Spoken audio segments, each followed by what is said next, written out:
नमस्कार विद्यार्थी मित्रांनो. या ठिकाणी आपण बघत आहोत बघा एक सिरीज जिओग्राफीची. ठीक आहे. तर तुमचं सर्वांचं आजच्या सेशनमध्ये विदर्भ आय एस अकॅडमीमध्ये तुमचं सर्वांचं स्वागत आहे मित्रांनो. या ठिकाणी आपण बघत आहोत MPSC कंबाईंड ग्रुप सी पूर्व परीक्षा 2026 तलाठी बॅच. ठीक आहे. आता आपण पाहतो आहे की या ठिकाणी तुम्हाला एक पोस्टर दिसते मित्रांनो. तर फास्ट ट्रॅक बॅच, ज्याला आपण तलाठी बॅच म्हटलं तरी चालेल, कारण यामधलं सर्वात एक अट्रॅक्टिव्ह जे एक पोस्ट किंवा जे पद आहे मित्रांनो ते म्हणजे तलाठी. ठीक आहे. त्यामध्ये आपण पाहतो टॅक्स असिस्टंट आहे, क्लरिकलची एक्झाम आहे, परंतु पोरांचं अट्रॅक्शन आहे तलाठीकडे बघा. ठीक आहे. तर या ठिकाणी दिसते, पण तुमच्या लक्षात येत असेल सर्व गोष्टी बघा. तर फास्ट ट्रॅक बॅच 1 ऑगस्ट 2026 पासून आपली या ठिकाणी सुरू केलेली आहे मित्रांनो. ठीक आहे. म्हणजे काय, तर 25 ऑक्टोबर एक टार्गेट ठेवून या ठिकाणी आपण फास्ट ट्रॅक बॅच चालू केलेली आहे. जर संपूर्ण ऑगस्ट महिना, त्यानंतर सप्टेंबर महिना आणि ऑक्टोबर महिन्यातील 25 तारीख. ठीक आहे. तर मित्रांनो जवळपास 3 महिने आपल्याला या ठिकाणी मिळत आहेत. ठीक आहे. तर 1 ऑगस्ट पासून ही बॅच सुरू झालेली आहे मित्रांनो. तर या ठिकाणी बघा मित्रांनो, तुम्हाला दिसते आहे की एक प्रत्येक विषयासाठी तुम्हाला या ठिकाणी एक तज्ज्ञ फॅकल्टी या ठिकाणी तुम्हाला पाहायला मिळणार आहे. या बॅचमध्ये तुम्हाला जे गायडन्स करणारे फॅकल्टी आहे, ठीक आहे, तर यांचा एक अनुभव तुम्हाला या ठिकाणी पाहायला मिळणार आहे मित्रांनो. ठीक आहे. तर बघा जागा या ठिकाणी दिसते आहे की ग्राम महसूल अधिकारी 1539 पदं, बरोबर आहे, हे तलाठीचे पद आहे, बरोबर. त्यानंतर बघा लिपिक टंकलेखक क्लरिकलच्या जागा 3148 जागा या ठिकाणी पाहायला मिळतात आपल्याला. सहाय्यक मोटर वाहन निरीक्षक 461 जागा आहेत. त्यानंतर सहाय्यक मत्स्य व्यवसाय विकास अधिकारी 254 जागा. कर सहाय्यक, ज्याला टॅक्स असिस्टंट असं म्हणतो आपण, 282 जागा आहेत. ठीक आहे. आणि आणखी सुद्धा तुम्हाला जागा दिसते आहेत. तर जवळपास 5707 पदांसाठी, ठीक आहे, एकूण पदांसाठी ही परीक्षा होत आहे मित्रांनो. ठीक आहे.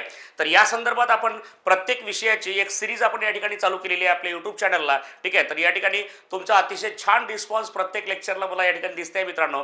तर या ठिकाणी आपण करत आहोत जिओग्राफी विषय कंटिन्यू, आणि बघूया आजच्या सेशनमध्ये विद्यार्थ्यांसाठी आपण जे प्रश्न आणलेले आहेत. ठीक आहे. तर मागील जे लेक्चर तुम्ही पाहिलेले 3 ते 4 लेक्चर मित्रांनो, ठीक आहे, तर त्यामधले जे प्रश्न, ज्या कन्सेप्ट या ठिकाणी आपण डिस्कस केलेले आहेत, तर त्या व्यवस्थित करून ठेवा. ठीक आहे. वाटेल तर तुम्ही रिवाईज सुद्धा करू शकता बघा. म्हणजे जसं आपलं क्लासरूम लेक्चर असते बघा मित्रांनो, तर त्याच पद्धतीने या ठिकाणी आपण ते लेक्चर पण घेतलेलं आहे. ठीक आहे. चालेल. तर बघा या ठिकाणी लास्ट बघा शेवटी आपण जवळपास 35 क्वेश्चन आपले कंप्लीट झाले ते मित्रांनो. यस. आणि आजचा आपला पहिला प्रश्न आहे, महाराष्ट्रातील इचलकरंजी हे शहर कोणत्या उद्योगासाठी प्रसिद्ध आहे? ठीक आहे. चला पहा. तर बघा महाराष्ट्रातील इचलकरंजी हे शहर कोणत्या उद्योगासाठी प्रसिद्ध आहे असं म्हटलेलं आहे. आता आपण पाहतो ना की जगामध्ये सर्वात जास्त कापड उत्पादन केलं जाते कुठे, तर बघा कुठे आपण पाहतो ना की मँचेस्टर, बरोबर आहे. ठीक आहे. म्हणजे युरोप खंडातील एक ठिकाण आहे मँचेस्टर. तर महाराष्ट्राचं मँचेस्टर सुद्धा त्याला म्हटलं गेलेलं आहे बघा. म्हणजे बऱ्याच वेळा प्रश्न असा विचारतात परीक्षेमध्ये की महाराष्ट्राचे मँचेस्टर कशाला म्हणतात, बरोबर आहे, कोणत्या ठिकाणाला म्हणतात, तर त्याला म्हणतो आपण इचलकरंजी, बरोबर आहे. महाराष्ट्राचे मँचेस्टर म्हटलं तर काय येते, इचलकरंजी वगैरे. ठीक आहे. तर हे शहर कोणत्या उद्योगासाठी प्रसिद्ध आहे असं म्हटलेलं आहे. ठीक आहे. आताच आपण बोललो कापड उद्योग, कापड निर्मिती, बरोबर आहे, दिसते तुम्हाला मित्रांनो. तर महाराष्ट्रामध्ये सर्वात जास्त कापड निर्मिती कोणत्या ठिकाणी होते, तर या ठिकाणी इचलकरंजीला आपल्याला पाहायला मिळते बघा. ठीक आहे. अत्यंत छोटासा हा प्रश्न आपण या ठिकाणी, ठीक आहे, सुरुवात केलेली आहे एकदम वन लाईनर प्रश्नामधून. आज आपल्याला काही वन लाईनर प्रश्न दिसेल, काही स्टेटमेंट वाईज प्रश्न दिसेल बघा मित्रांनो. ठीक आहे. सर्व कंटिन्यू करूया बघा. चालेल. बघा उत्तर दक्षिण कॉरिडॉरचा भाग असलेला आणि श्रीनगर ते कन्याकुमारी दरम्यान धावणारा भारतातील सर्वात लांब राष्ट्रीय महामार्ग कोणता? ठीक आहे. National highway. ठीक आहे. आपण पाहतो ना. तर मित्रांनो बघा आपण या ठिकाणी पाहतो की सुरुवातीला जेव्हा प्रश्न यायचा, ठीक आहे, तर याचा जो जुना क्रमांक होता तो किती होता, 7, बरोबर आहे. म्हणजे राष्ट्रीय महामार्ग जो क्रमांक आहे तो किती होता, 7. परंतु आता आपण पाहतोय की सर्वच महामार्गांचे, ठीक आहे, जे नंबर आहेत ते चेंज केलेले आहेत, बरोबर आहे. तर आता नवीन जो महामार्ग आहे नॅशनल हायवे तो किती येतो आहे, 44. ऑप्शन नंबर काय येणार आहे मित्रांनो, तर 2 मध्ये. ठीक आहे. हा पाठच करून ठेवा बघा. कारण बघा जेव्हा हा पहिल्यांदा प्रश्न आला होता बघा, हा PYQ आहे असं म्हटलं तरी चालेल तुम्ही, जेव्हा पहिल्यांदा हा प्रश्न एक्झाममध्ये आला होता तर सर्वांनी, जेवढे काही विद्यार्थी आहेत जे अपडेट नव्हते, जे करंटची माहिती वाचत नव्हते, अशा विद्यार्थ्यांनी त्याचं उत्तर घेतलं होतं 7. परंतु ज्या विद्यार्थ्यांनी करंट, ठीक आहे, चालू घडामोडी वाचले होते, तर त्यांनी बरोबर, अगदी बरोबर NH 44 या ठिकाणी आन्सर घेतलं. ठीक आहे. आणि तशा विद्यार्थ्यांचा स्कोर पण चांगला आला होता बघा. ठीक आहे. तर मित्रांनो स्पर्धा परीक्षेमध्ये आपल्याला नेहमी अपडेट राहावं लागते बघा. आता हा करंटचा क्वेश्चन होता बघा तेव्हा, परंतु विचारला कशामध्ये होता, जिओग्राफीमध्ये विचारला होता. म्हणजे जिओग्राफी सब्जेक्टही करंटचा सब्जेक्ट आहे का सर, तर यस, नो प्रॉब्लेम. ठीक आहे, मी तर तुम्हाला सांगत आहो मित्रांनो की पूर्व परीक्षेमध्ये जे 100 प्रश्न आहेत त्या 100 प्रश्नांपैकी जे 80 प्रश्न GHचे असतात, जनरल स्टडी, ज्यामध्ये आपण पाहतो की चालू घडामोडीचे आपल्याला 15 प्रश्न राज्यशास्त्राचे, 15 इतिहासाचे, बरोबर आहे, 15 अर्थशास्त्राचे, 10 इतिहास, सॉरी बघा, 10 इतिहास, 10 भूगोल, त्यानंतर राज्यशास्त्र 15, अर्थशास्त्र 15, विज्ञान 15 आणि चालू घडामोडी 15, म्हणजे 15×60 आणि 10 मार्क्सचे 2 विषय, भूगोल आणि इतिहास. ओके, तर आपण पाहतो की जवळपास 80 प्रश्न जे आहेत, तर 80 प्रश्न कशाचे, चालू घडामोडीचे असतात बघा मित्रांनो, असंही म्हटलं तरी चालेल बघा. कारण मला एक सांगा की एवढा मोठा एक विषय असतो. ठीक आहे, बघा आता या ठिकाणी बघा भूगोल विषय आहे. ठीक आहे, आता भूगोलामध्ये महाराष्ट्र भूगोल, भारताचा भूगोल, दरवर्षी महाराष्ट्र भूगोलावर जवळपास 7 ते 8 प्रश्न विचारले जातात आणि भारताच्या भूगोलावर 3 ते 4 प्रश्न ठरलेले असतात बघा. ठीक आहे, आणि एखाद्या वेळेस जगाच्या प्राकृतीवर एखादा प्रश्न विचारला जातो, बरोबर. ठीक आहे, मग एवढ्या मोठ्या विषयावर तेच प्रश्न का विचारले जातात बघा. म्हणजे काय, तर भूगोल विषयाचे जर 10 प्रश्न तुम्हाला विचारला गेले तर तेच 10 का विचारले गेले, कन्सेप्ट तर खूप सारे विचारण्याजोगते असतात ना, तर तो टॉपिक कुठेतरी वर्षभरामध्ये तुम्हाला न्यूजमध्ये आलेला दिसतो बघा. ठीक आहे, जे तुम्ही लोकसत्ता पेपर जर वाचत असाल मित्रांनो, चालू घडामोडीचं मासिक वाचत असाल तर तुमच्या लक्षात येईल बघा मित्रांनो, त्यामध्ये राजकीय घडामोडी, भौगोलिक घडामोडी, ऐतिहासिक घटना, तर हे सर्व जेव्हा आपण पाहतो तर त्यामधून हे प्रश्न इथं फॉर्म झालेले असतात बघा. ठीक आहे, म्हणजे 100 पैकी 80 क्वेश्चन हे कशाचे असतात, करंटचे असतात असं म्हटलं तरी चालेल बघा मित्रांनो. ठीक आहे, परंतु ते विचारतात कशावर, बेसिक कन्सेप्टवर, म्हणून आपल्याला तो विषय आपल्याला बेसिक पासून ॲडव्हान्स पर्यंत करायचा असतो. ठीक आहे, आणि तोच प्रश्न आपण या ठिकाणी सुरू केलेला आहे. ठीक आहे, तर बघा या प्रश्नाचं करेक्ट जे आन्सर आहे ते कोणतं यायला पाहिजे, NH44. ठीक आहे, नेक्स्ट बघा या ठिकाणी तुम्हाला दिसते एक प्रश्न मित्रांनो की भारतीय रेल्वेच्या मध्य रेल्वे विभागाचे मुख्यालय कुठे आहे, मध्य रेल्वे मुख्यालय, बरोबर. आता बघा हा रेल्वे झोनचा प्रश्न आहे बघा. भारतातील रेल्वे झोन आपल्याला विचारतात बऱ्याच वेळा. एकदा बघा ग्रुप Cच्या पूर्व परीक्षेला विचारला गेलेला प्रश्न होता. त्यामध्ये उत्तर पूर्व रेल्वेचं मुख्यालय विचारलं होतं, बरोबर आहे. म्हणजे आपल्याला काय विचारतात, रेल्वेचे मुख्यालय विचारतात, बरोबर आहे. तर मित्रांनो बघा या ठिकाणी एक मुख्यालय विचारलेलं आहे की भारतीय रेल्वेच्या मध्य रेल्वे विभागाचे मुख्यालय कुठे आहे. ठीक आहे, तर मध्य रेल्वे जर म्हटलं तर आपण काय म्हणतो आहे, ठीक आहे, छत्रपती शिवाजी महाराज टर्मिनस. ठीक आहे, कुठे आहे, मुंबईला. ठीक आहे, मध्य रेल्वे म्हटलं तर काय घ्यायचं आहे, CSMT. ओके, चालेल बघा, ज्याला CST म्हणतो आपण. ठीक आहे, आता इथं जे आहे मुंबई चर्चगेट जे आहे, तर हे काय पश्चिम रेल्वेचं मुख्यालय आहे, पश्चिम रेल्वे मुख्यालय. बघा येऊन आलं मित्रांनो लक्षात, हे काय आहे, पश्चिम रेल्वेचं मुख्यालय तुम्हाला पाहायला मिळते. ठीक आहे ना, तर नागपूरला आणि पुण्याला मुख्यालय नाही मित्रांनो. ठीक आहे, आपल्याला मध्य रेल्वे विचारला आहे, हे झालं आन्सर. आता जर तुम्हाला परीक्षेमध्ये बघा या ठिकाणी लक्ष द्यायचं व्यवस्थित. आता जर तुम्हाला परीक्षेमध्ये 18 बघा भारतातील एकूण रेल्वे झोन किती आहे, 18 आहेत बघा मित्रांनो. ठीक आहे, भारतात, ठीक आहे, भारतात एकूण रेल्वे झोन एकूण किती आहेत मित्रांनो, तर त्याचं उत्तर घ्यायचं आहे 18. बघा किती घ्यायचं, 18 घ्यायचं आहे. ओके, तर या 18 मधून जर एखादा प्रश्न विचारला तर तो आपल्याला आलाच पाहिजे.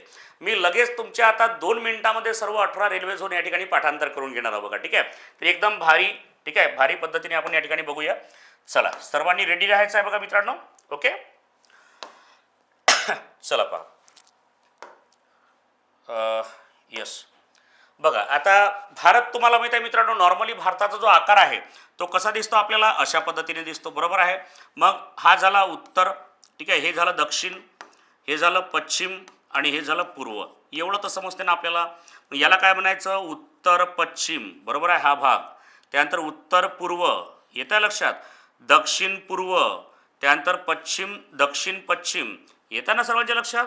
आणि याला आपण मध्य म्हणू शकतो बघा, चालेल. तर एका डायग्रामच्या माध्यमातून आपल्याला बघायच्या भारतातील रेल्वे झोन. ठीक आहे, तर बघा भारतामध्ये एकूण किती रेल्वे झोन आहेत, तर 18 रेल्वे झोन आपल्याला पाहायला मिळते. सर्वांनी कॉन्सन्ट्रेट करायचं, या 2 मिनिटामध्ये 18 रेल्वे झोन तुमचे मी तोंडपाठ करून देतो बघा मित्रांनो. ठीक आहे, एकदम काळजी करायची नाही बघा, म्हणजे पुढे कधीही रेल्वेवर प्रश्न आला, रेल्वेच्या मुख्यालयावर प्रश्न आला, कारण ग्रुप B, ग्रुप Cच्या पूर्व परीक्षेला हे प्रश्न विचारले गेलेले आहेत. ठीक आहे, चालेल. बघा आता उत्तरेकडे काय पहा, तर बघा तुम्हाला प्रश्न विचारतात की उत्तर रेल्वे, बघा काय म्हणतात, उत्तर रेल्वे उत्तरेकडे काय आहे, दिल्ली. बघा उत्तरेकडे काय आहे, दिल्ली. तर उत्तर रेल्वेचं मुख्यालय काय घ्यायचं, दिल्ली, बरोबर आहे. त्यानंतर बघा दक्षिण रेल्वे, बघा इथं दिसेल तुम्हाला दक्षिण रेल्वे. आता दक्षिण रेल्वेचं मुख्यालय बघा या ठिकाणी कोणतं, दक्षिणेकडे काय आहे, चेन्नई. बघा 2 पाठ झाले का लगेच सांगायचं आहे मला. पहा काय म्हटलंय, उत्तर रेल्वे दिल्ली, दक्षिण रेल्वे चेन्नई, 2 रेल्वे झोन पाठांतर झाले, येस ऑर नो. ठीक आहे, ओके चालते. त्यानंतर पहा पूर्व रेल्वे. आता पूर्व रेल्वे बघा या ठिकाणी दिसेल तुम्हाला पूर्व रेल्वे. ठीक आहे, पूर्व रेल्वे. ठीक आहे, पूर्व रेल्वे. पूर्व रेल्वे जर म्हटलं तर काय घ्यायचं आहे, कोलकाता. बघा काय म्हटलंय, कोलकाता किंवा कलकत्ता ज्याला आपण म्हणतो कोलकाता. ओके झालं पूर्व रेल्वे. आणि बघा पश्चिम रेल्वे. आताच मी तुम्हाला सांगितलं पश्चिम रेल्वेचं मुख्यालय कुठे आहे. ठीक आहे, चला ओके नो प्रॉब्लेम. तर पश्चिम रेल्वे, पश्चिम रेल्वेचं मुख्यालय कुठे येते पहा, मुंबई चर्चगेट. मुंबई चर्चगेट, मुंबई चर्चगेट, चर्चगेट. चला येऊन आलं लक्षात सर्वांच्या. तर पश्चिम रेल्वे म्हटलं तर मुंबई चर्चगेट. चला इथपर्यंत क्लिअर. आता हे 4 विभाग तर तुम्हाला माहीतच असले पाहिजे. उत्तर म्हटलं तर उत्तर रेल्वे दिल्ली, दक्षिण रेल्वे चेन्नई, पश्चिम रेल्वे मुंबई चर्चगेट, पूर्व रेल्वे कोलकाता. किती झाले, 4. आपल्याला पाहायचे 18. ठीक आहे, नेक्स्ट बघा आता या सर्वांच्या मधात घ्यायचं बघा. ठीक आहे, म्हणजेच काय म्हणतात त्याला, मध्य रेल्वे. काय म्हटलेलं आहे पहा, मध्य रेल्वे, छत्रपती शिवाजी महाराज टर्मिनस. बरोबर आहे, म्हणजे CSMT म्हणजे CST सुद्धा म्हटलं तरी चालेल, नो प्रॉब्लेम. ठीक आहे, म्हणजे तुम्हाला पाठांतरासाठी म्हणत आहे बरं. ठीक आहे, झालं इथपर्यंत झालं क्लिअर.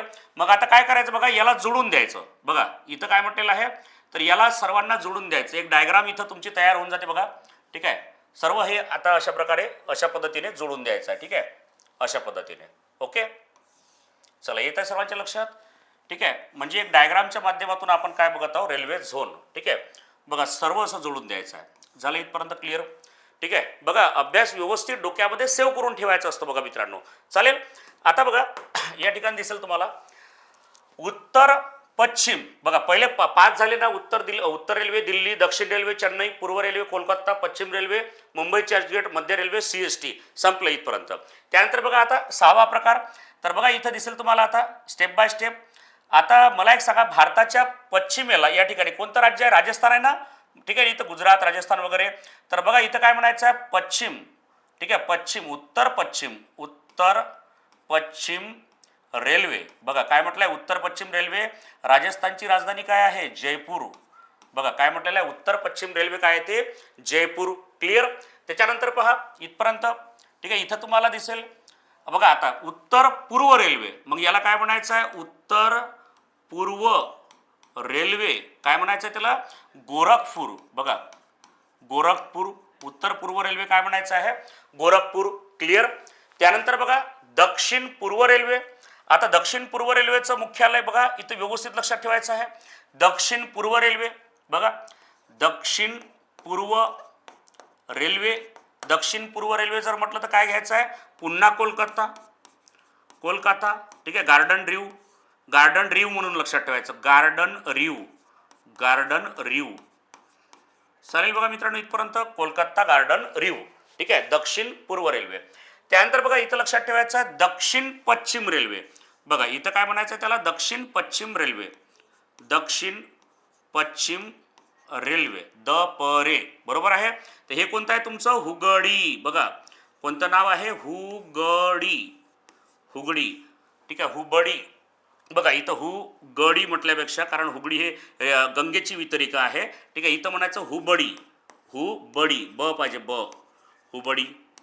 झालं मित्रांनो इथपर्यंत. पहा किती झाले आता बघा बरं, 5 आणि 4 किती झाले, 9 झालेत बघा. ठीक आहे, चला त्याच्यानंतर बघा आता नेक्स्ट उत्तर मध्य रेल्वे. बघा काय म्हटलेलं आहे, उत्तर मध्य रेल्वे. ठीक आहे, इथं क्लिअर होईल बघा आता. उत्तर मध्य रेल्वे. उत्तर मध्य रेल्वे. तर इथं म्हणायचं अलाहाबाद. बघा काय म्हणायचं त्याला, अलाहाबाद. अलाहाबाद किंवा त्यालाच तुम्ही म्हणू शकता बघा प्रयागराज. अलाहाबादलाच काय म्हणू शकता, प्रयागराज सुद्धा म्हणू शकता बघा, नो प्रॉब्लेम. ठीक आहे.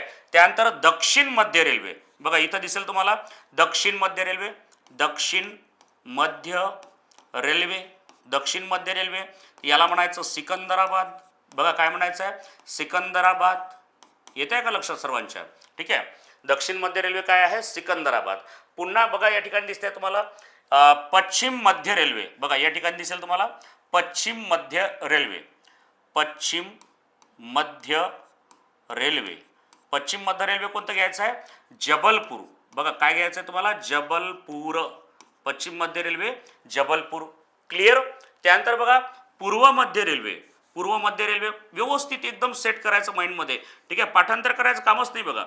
पूर्व मध्य रेल्वे कोणता आहे? हाजीपूर. हाजीपूर पूर्व मध्य रेल्वे काय घ्यायचं आहे? हाजीपूर. येत आहे सर्वांच्या लक्षात व्यवस्थित बघा. हे झाले 4, हे साईडचे झाले 4, 4 आणि 4 8 आणि हे साईडचे 4 किती झाले? 12 आणि मधातलं एक 13. किती झाले? 13 झालेत बघा. आता किती झाले? 5 राहिलेले आहेत मित्रांनो, बरोबर आहे. मग जागा कुठे आहे आता? डायग्राममध्ये. तर जागा बनवूया मित्रांनो, तुम्ही टेन्शन नका घेऊ बघा, ठीक आहे. एकदम बिंदास्त राहायचं बिलकुल, ठीक आहे. तुम्हाला प्रत्येक गोष्ट या ठिकाणी एक ट्रिकी वेनं शिकवण्यात येईल बघा, ठीक आहे.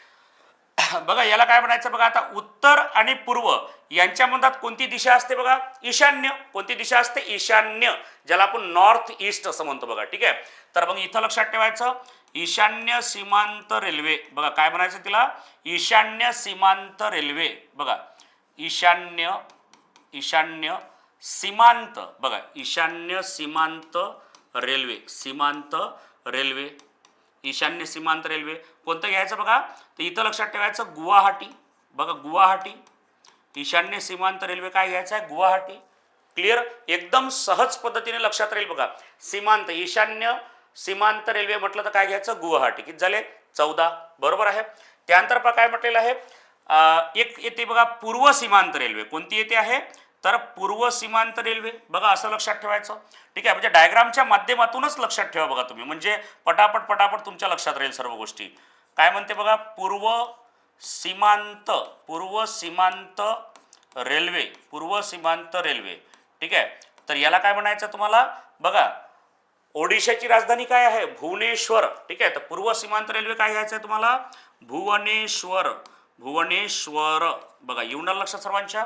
पूर्व सीमांत रेल्वे म्हटलं तर काय घ्यायचं आहे? भुवनेश्वर. चला क्लिअर येऊन लक्षात. नेक्स्ट बघा या ठिकाणी एक आपलं एक राहिलेलं आहे बघा छोटंसं, ते आपण पहिले कंप्लीट करूया. तर बघा या ठिकाणी दिसेल तुम्हाला की दक्षिण मध्य पूर्व. बघा इथं लक्षात ठेवायचं अशा पद्धतीने.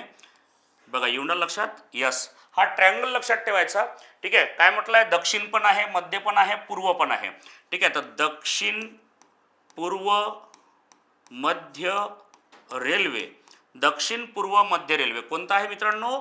तर ते आहे बघा बिलासपूर, ठीक आहे. कोणतं घ्यायचं आहे? बिलासपूर. क्लिअर येऊन लक्षात, ठीक आहे. दक्षिण पूर्व मध्य रेल्वे किती आहे? बिलासपूर, ठीक आहे. झालं का बघा इथपर्यंत? किती झालेले आहे? साईडचे 4, मधातले 4, ठीक आहे. आणखी 4, 12 1 13, 14 15, बरोबर आहे. त्यानंतर 16, आता राहिले 2, ठीक आहे. तर तुम्हाला विचारतात मित्रांनो भारतातील 17व्या क्रमांकाचे रेल्वेचे मुख्यालय कोणते? तर ते लक्षात ठेवायचे बघा. इथं दिसेल तुम्हाला, ठीक आहे. एकदम साध्या सोप्या पद्धतीने लक्षात ठेवायचं आहे. भारतातील 17व्या क्रमांकाचं रेल्वे झोन कोणतं? तर बघा इथं हे आहे मेट्रो. बघा, ठीक आहे. येऊन आलं का लक्षात तुम्हाला? तर हे आहे मेट्रो. कोणतं? कोलकाता मेट्रो.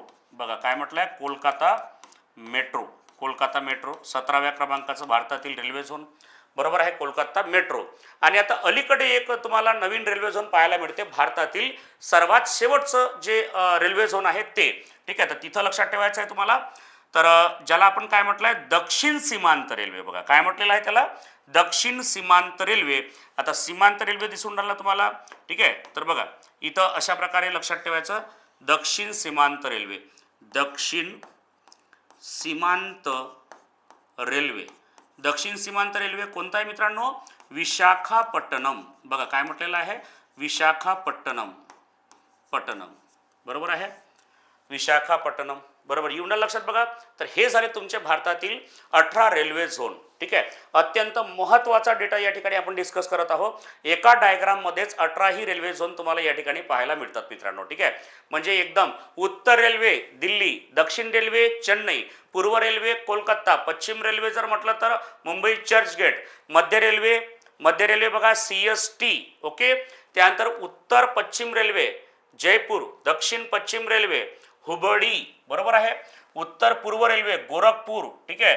दक्षिण पूर्व रेल्वे कोणते आहे ते? कोलकाता गार्डन ड्रीव, ठीक आहे. मध्य रेल्वे CST. येऊन आलं सर्वांच्या लक्षात बघा.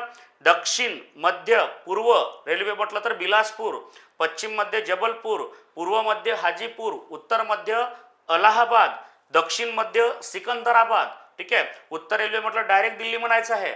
ईशान्य सीमांत रेल्वे गुवाहाटी, बरोबर आहे. कोणतं? गुवाहाटी. त्यानंतर पूर्व सीमांत रेल्वे म्हटलं तर भुवनेश्वर. त्यानंतर बघा तुम्हाला 17व्या क्रमांकाचं म्हटलं तर कोलकाता मेट्रो आणि 18व्या क्रमांकाचं म्हटलं तर दक्षिण सीमांत रेल्वे कोणती येते आहे, विशाखापट्टणम. बघा एवढं लक्षात बघा मित्रांनो, ही डायग्राम जर अशीच केली तर अशीच्या अशीच तुमच्या लक्षात राहते, लगेच पाठांतर होते. तसं जर प्लेन पाठांतर करायला जातो म्हटलं तर मग त्या ठिकाणी प्लेन पाठांतरला खूप त्या ठिकाणी तुम्हाला म्हणजे 10 वेळा पाठांतर करावं लागेल, तरी तुम्ही 11व्या वेळेस विसरून जासाल. बघा ठीक आहे, चालेल मित्रांनो. तर या डायग्रामचा एक छोटासा स्क्रीनशॉट काढून घ्यायचा. ठीक आहे, व्यवस्थित.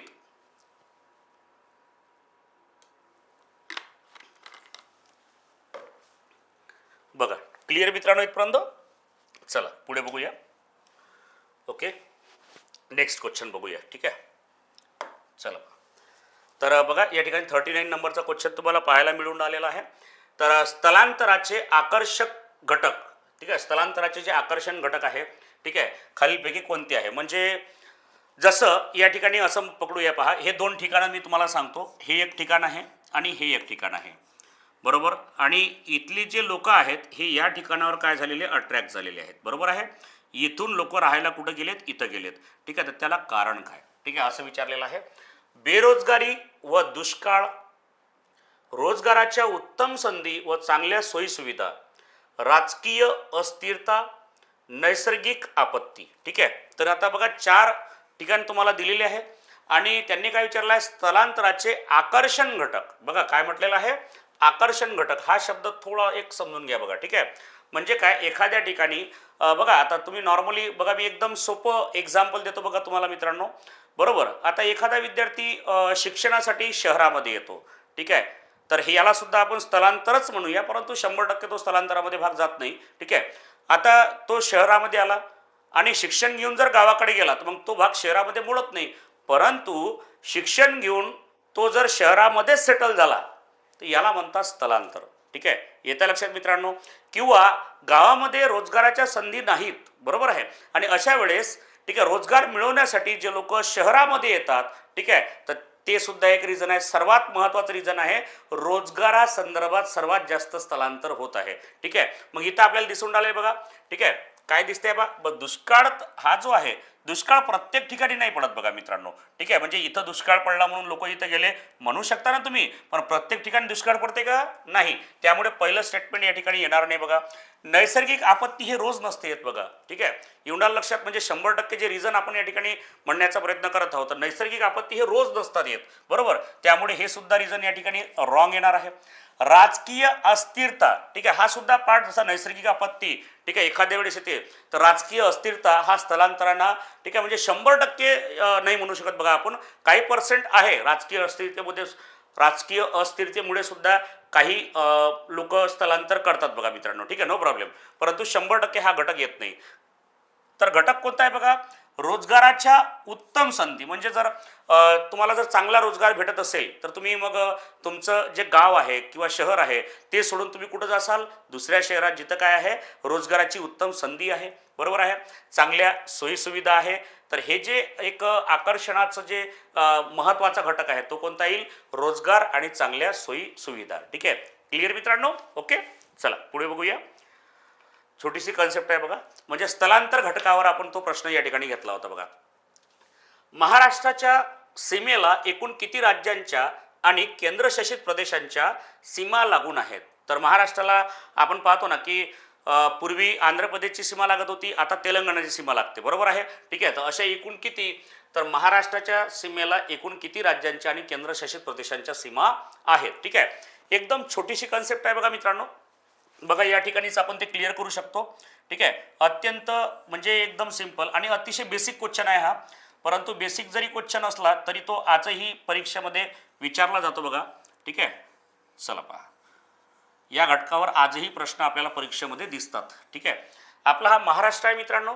तर महाराष्ट्राच्या म्हणजे आजूबाजूला जे राज्य आहेत, ठीक आहे, जसं आता महाराष्ट्राच्या उत्तरेला कोणतं राज्य आहे, मध्य प्रदेश. बघा कोणतं येते आहे, मध्य प्रदेश, बरोबर, हा झाला एक. त्यानंतर बघा महाराष्ट्राच्या पूर्वेला कोणता येतो, तर छत्तीसगड. ठीक आहे, बघा कोणता येतो आहे, छत्तीसगड. ओके, त्यानंतर पहा महाराष्ट्राच्या पश्चिमेला काय आहे, अरबी समुद्र आहे. इथं कोणतंच राज्य नाही. ठीक आहे, चालेल. महाराष्ट्राच्या वायव्येला कोणतं येते? गुजरात. बघा कोणतं येते आहे? गुजरात. महाराष्ट्राची वायव्य दिशा आहे नाही, बरोबर आहे. म्हणजे आपण जे पाहतो की महाराष्ट्राची वायव्य दिशा, बरोबर आहे ना, उत्तर पश्चिम याच्या दरम्यान कोणती दिशा असते? वायव्य. तर वायव्येला काय येते? गुजरात. उत्तरेला मध्य प्रदेश, बरोबर आहे. पूर्वेला छत्तीसगड. क्लिअर. त्यानंतर बघा दक्षिणेला, तर दक्षिणेला बघा इथं तुम्हाला दिसेल, ठीक आहे, कोणतं आहे? गोवा. बघा कोणतं राज्य आहे? गोवा. ठीक आहे. त्यानंतर बघा एक आहे कर्नाटक, कर्नाटक, कर्नाटक, बरोबर. आणि एक आहे तेलंगणा, तेलंगणा. तर यांच्या सीमा तुम्हाला माहीत असल्या पाहिजे बघा, ठीक आहे. तर ते सीमासुद्धा लक्षात ठेवा. बघा जसं की मध्य प्रदेश हे कुठं आहे? महाराष्ट्राच्या उत्तर दिशेला आहे, बरोबर. छत्तीसगड कुठं आहे मित्रांनो? तर महाराष्ट्राच्या पूर्व दिशेला आहे, बरोबर आहे, ठीक आहे. त्यानंतर गुजरात कुठं आहे? महाराष्ट्राच्या वायव्य दिशेला आहे. गुजरात कुठे येते? महाराष्ट्राच्या वायव्य दिशेला. तेलंगणा कुठे येते बघा? तर पूर्व आणि दक्षिण. तर काय येते बघा या ठिकाणी? आग्नेय. बघा कोणतं येते? आग्नेय. आग्नेय कोणत्या दिशेला आहे? आग्नेय दिशेला आहे. क्लिअर.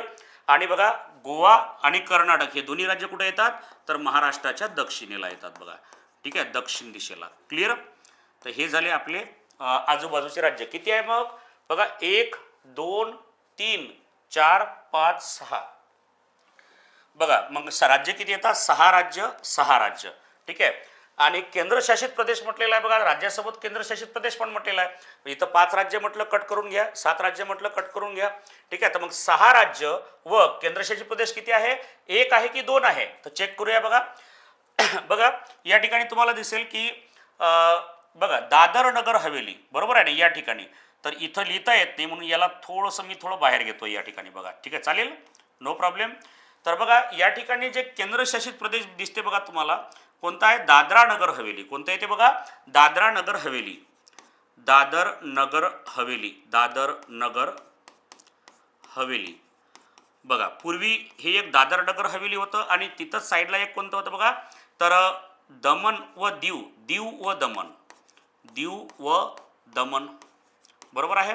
तर हे 2 वेगवेगळे काय होते? केंद्रशासित प्रदेश होते. परंतु आता हे दोन्ही केंद्रशासित प्रदेश आपण काय केले? एकच केलेले आहे, बरोबर आहे, ठीक आहे. दोघांचं मिळून एकच केंद्रशासित प्रदेश केलेला आहे बघा.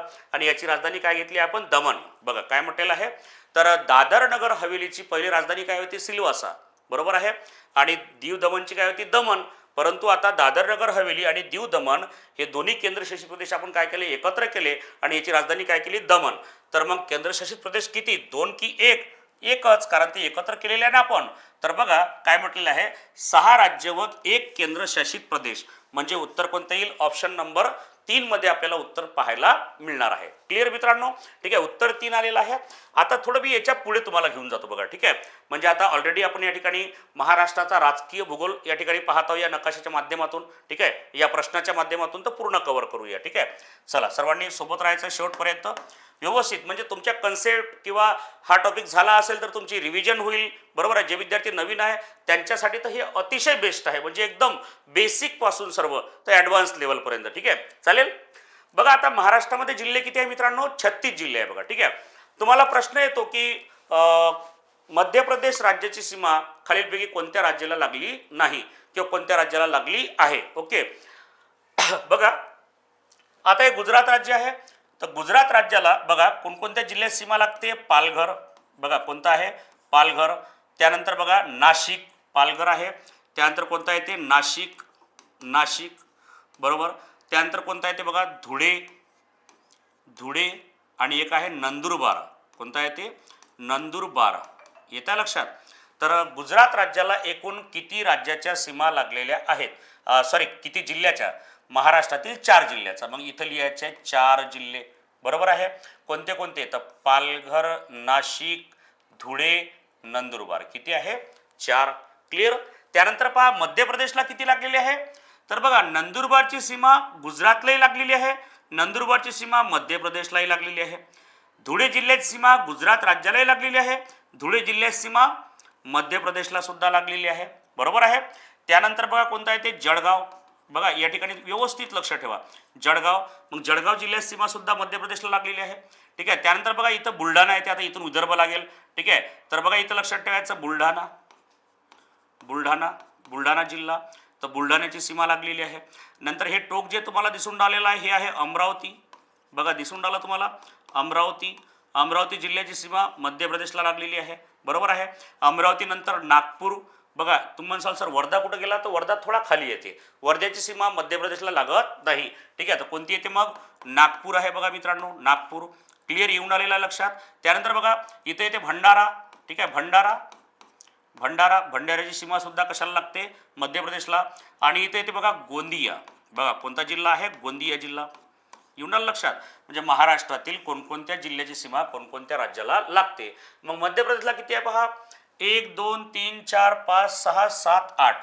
तर मध्य प्रदेश राज्याला महाराष्ट्रातील किती जिल्ह्याच्या सीमा लागतात? 8 राज्याच्या सीमा लागतात. बघा येऊन आलं. एक एक प्रश्न क्लिअर करायचा आहे. ठीक आहे. त्यानंतर बघा छत्तीसगड. छत्तीसगड राज्याला महाराष्ट्रातील कोणत्या जिल्ह्याच्या सीमा लागतात? एक आहे गोंदिया आणि दुसरा आहे गडचिरोली. कोणता येतो बघा? तर गडचिरोली. बघा येऊन आलं लक्षात. म्हणजे हा जिल्हा सुद्धा कशाला लागतो? छत्तीसगडला. ठीक आहे. मग छत्तीसगडला महाराष्ट्रातले किती जिल्हे? 2 जिल्हे. ठीक आहे. नेक्स्ट बघा इथं आहे गडचिरोली. त्यानंतर येते चंद्रपूर. बघा कोणता येतो? चंद्रपूर. बरोबर आहे. त्यानंतर कोणता येतो बघा? यवतमाळ. बरोबर आहे. नंतर कोणता आहे? नांदेड.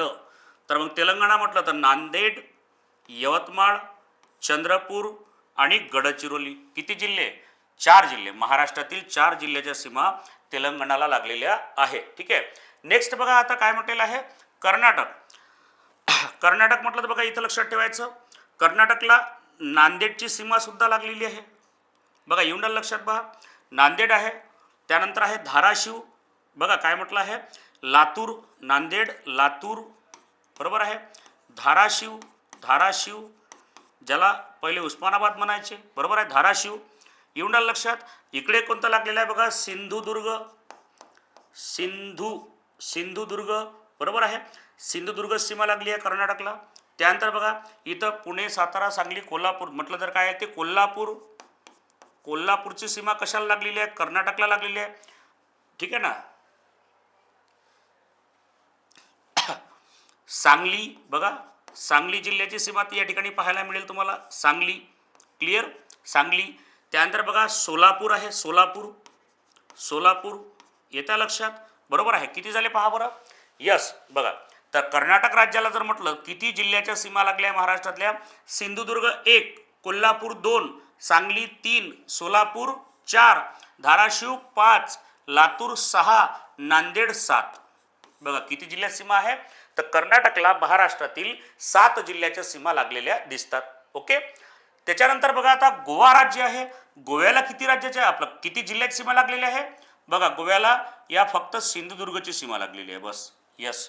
मग गोव्याला किती म्हणायचं? 1. बघा महाराष्ट्रात जिल्हे किती?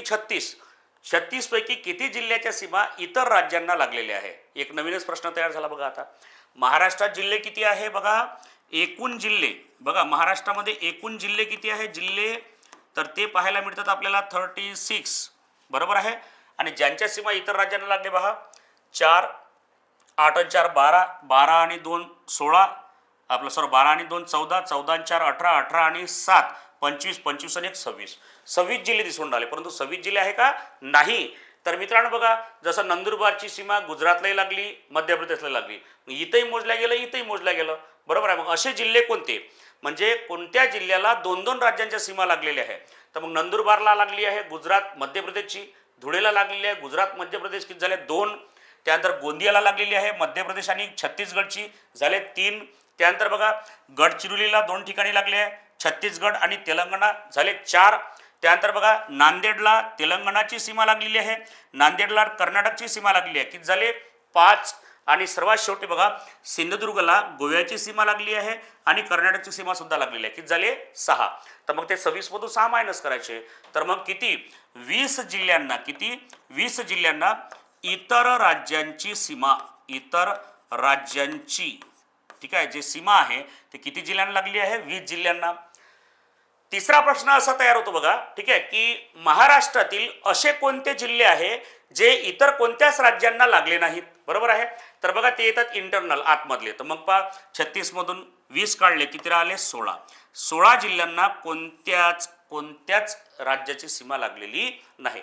तर बघा एकदम छोटासा टॉपिक एका छोट्याशा प्रश्नावरून पूर्ण 100% क्लिअर झाला बघा मित्रांनो. ठीक आहे, तर बघ फक्त उद्देश एक आहे की तुमचा एक थोडा बेसिक टू ॲडव्हान्स कमी वेळामध्ये अभ्यास कसा होईल. ठीक आहे, अशा पद्धतीने आपल्याला प्रत्येक टॉपिक अभ्यासायचा असतो बघा मित्रांनो. या प्रश्नाला थोडा जास्त वेळ दिला आपण. ठीक आहे, नो प्रॉब्लेम. बघा तेवढाच तुमचा आणखी चांगला अभ्यास होईल. ठीक आहे, क्लिअर. तर अशा पद्धतीने लक्षात ठेवा, याचा स्क्रीनशॉट काढून ठेवा. ठीक आहे, जमलं तर याच्यावर प्रश्नसुद्धा तयार करा बघा. ठीक आहे, चालेल. नेक्स्ट बघा, जबलपूर जवळ धुवाधार धबधबा निर्माण करणारी भारतातील प्रमुख नदी कोणती.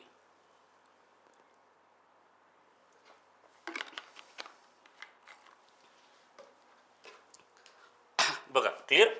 तर बघा जबलपूर जवळ धुवाधार धबधबा निर्माण करणारी, तर जबलपूर ठीक आहे, हे जे ठिकाण आपण पाहतो मित्रांनो कुठे ते MP मध्ये, बरोबर आहे. आणि एक नदी आहे बघा नर्मदा नदी, बरोबर आहे. तर नर्मदा नदीवर तुम्हाला दिसेल धुवाधार धबधबा. ठीक आहे, तर बघा या ठिकाणी तसंही या नर्मदा नदीला काय म्हणतात, तर उड्या मारत मारत येणारी जी नदी आहे. ठीक आहे, म्हणजेच काय, तर आपण पाहतो नॉर्मली नर्मदा नदी हे कशामधून वाहते, खचदरीमधून वाहते बघा. कारण विंध्य पर्वतापासून जो सातपुडा पर्वत वेगळा झाला त्यामुळे मधात काय तयार झाले, तर खाचखळगे तयार झालेत. त्यामुळे जेव्हा नदीचं पाणी ठीक आहे येते ना, तर अशा प्रकारे उड्या मारत मारत येताना दिसते बघा. ठीक आहे, आणि त्या ठिकाणी तुम्हाला दिसेल की कोणता धुवाधार धबधबा, कोणता धबधबा आहे, तर धुवाधार धबधबा पाहायला मिळतो. ठीक आहे, कोणत्या ठिकाणी, तर नर्मदा नदीच्या येस पात्रामध्ये. येस बघा मित्रांनो, एक तुम्हाला माहिती येत आहे या ठिकाणी. ठीक आहे, तर अतिशय म्हणजे तुमच्या सर्व क्लिअर असलं पाहिजे बघा मित्रांनो. महाराष्ट्र ग्रुप सी पूर्वपरीक्षा या ठिकाणी आपण पाहतोय. ठीक आहे, जवळपास 5707 या ठिकाणी एकूण पदांसाठी भरती आहे बघा मित्रांनो. आणि त्यासाठीच आपण सर्व विद्यार्थी या ठिकाणी तयारी करत आहोत. ठीक आहे, सर्वांनी फॉर्म भरायचे आहे बघा मित्रांनो. ठीक आहे, आणि ज्या विद्यार्थ्यांचे फॉर्म भरायचे राहिले असेल तर मित्रांनो 5 ऑगस्ट हे शेवटची डेट आहे, उद्याची शेवटची डेट आहे. ठीक आहे, असं लक्षात ठेवायचं आहे, 5 ऑगस्ट. येस, तर मित्रांनो बघा या संदर्भात विद्यार्थ्यांना ठीक आहे अतिशय कमी दिवसांमध्ये चांगला रिझल्ट काढण्यासाठी एक फास्ट ट्रॅक बॅच आपण या ठिकाणी एक लॉन्च करून दिलेली आहे बघा सर्वांना, बरोबर. जागा सर्वांनाच माहीत आहे बघा. या ठिकाणी जे अट्रॅक्शन असणारे जे पद आहे ते म्हणजे ग्राम महसूल अधिकारी, 1539 जागा. सोबतच बघा लिपिक टंकलेखकच्या जवळपास 3148 जागा तुम्हाला या ठिकाणी पाहायला मिळते आहे. ठीक आहे, तर ग्राम महसूल अधिकारी म्हणजे काय, सरळ सरळ म्हणायचं आहे तलाठी. ठीक आहे, बघा काय येते आहे, तर तलाठी. आणि सर्व विद्यार्थी बिलकुल या तलाठी जागेसाठीच बिलकुल असं म्हणतात ना, असं एकदम टपून आहेत बघा बिलकुल. ठीक आहे, तर आपल्याला सुद्धा अभ्यास कमी पडू द्यायचा नाही. कोणतं पद आहे मित्रांनो, तलाठी भाऊसाहेब पांडेबॉ. बघा येता लक्षात, वेगवेगळे नाव आहे बरं त्याला, बरोबर आहे, क्लिअर.